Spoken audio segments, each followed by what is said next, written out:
donc Jean-Raphaël.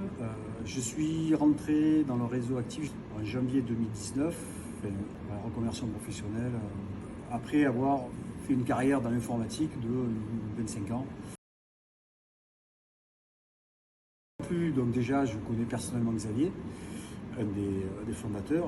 On s'est liés d'amitié et c'était au moment où justement je me posais des questions sur mon avenir et j'avais envie de quitter le poste que j'occupais auparavant.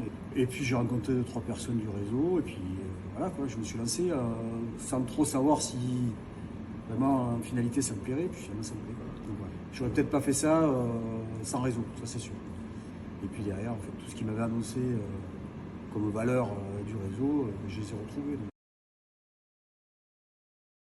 Aujourd'hui, on est obligé de justifier de tous les renseignements qui sont intégrés dans le logiciel pour le calcul, ce qui n'était pas le cas auparavant. C'est vrai que la surface habitable, si on n'a pas sur un document officiel, on est obligé de refaire le mesurage, donc ça, déjà ça prend plus de temps.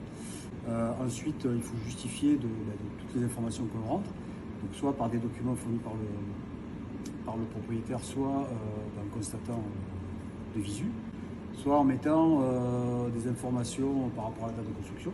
Donc c'est beaucoup plus précis qu'avant. Pourquoi ? Parce que comme c'est opposable, il ne faut pas qu'on puisse se mettre en porte-à-faux par rapport à un acquéreur qui serait pas d'accord sur le résultat du DPE. Ensuite, il y a toujours eu deux notes, la dépense d'énergie et les émissions de gaz à effet de serre. Ces deux notes étaient séparées auparavant, maintenant elles sont fusionnées et c'est la plus mauvaise qui est mise en avant.